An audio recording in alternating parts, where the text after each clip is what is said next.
advocating in these venues is there are opportunities for right and left, Democrat, Republican to find common ground.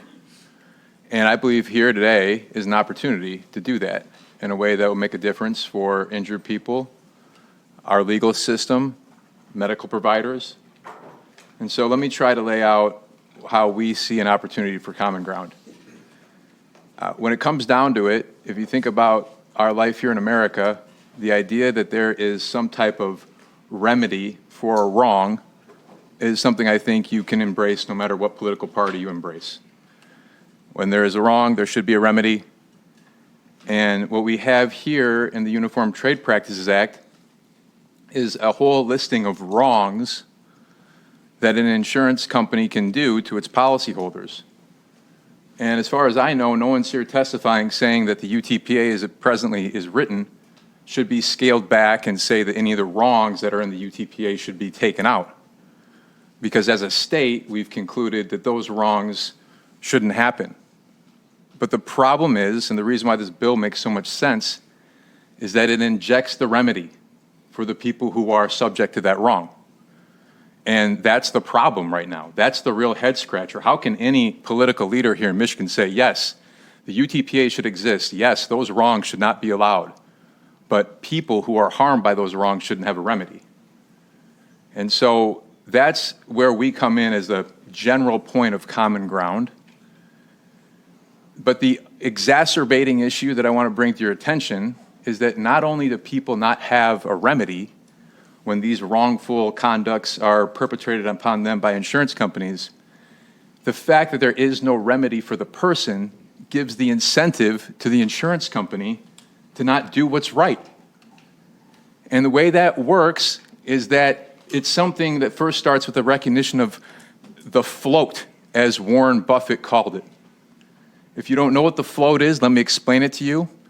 It is the money the insurance companies make when they hold their policyholders' money and don't pay their claims. They make money off the money they're supposed to be paying to people. So what you have is a system that incentivizes them to keep the money so they make more money off of it. And then in addition to that, when litigation ensues, the individual who's just trying to get his or her benefits paid faces the uncertainty of litigation. And so as Mr. Andrews pointed out, you ultimately, in a lot of these cases, get to the point where the benefit is being paid as it should be paid, but the insurance company made the money off the float. And in most cases, to be honest with you, as the lawyer handling these cases, we have to acknowledge to our clients, it makes sense to take a little bit of a discount off of what you're really entitled to, because if not, you're going to have to spend more money, litigate the case further, go to trial. You might be subject to an appeal. So there the person doesn't have a remedy for the wrong, just tries to pursue the benefit. The insurance company makes money off of their money, and then the person, because they have no better option, has to take a little bit further of a discount just to make it make sense for them at that point in the process. And that just shouldn't be allowed to happen. And as far as the concern about this bill creating frivolous lawsuits, I would say the contrary view is that this bill eliminates frivolous defenses by insurance companies. And I can tell you, the case I dislike the most handling is a case where I know that person should be paid something, whether it's on a tort claim, a no-fault PIP claim, an uninsured, underinsured motorist claim, and I know that they should be getting a much better result from their insurance company without fighting, but they're not. And so as a lawyer, it makes sense for them to retain me because they're not getting what they deserve. But in my heart, what I feel about that file is that that's a file where I'm not needed or I shouldn't be needed in the kind of state I want to live in. I want to litigate the cases that need to go to juries, that need to have values and issues debated and litigated.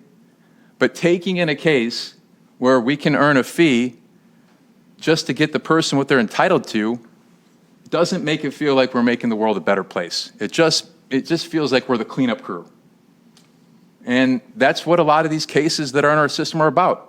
Lawyers have to come in and be the cleanup crew for the insurance company that couldn't do the right thing because they wanted to make money off the money that they're withholding from the person.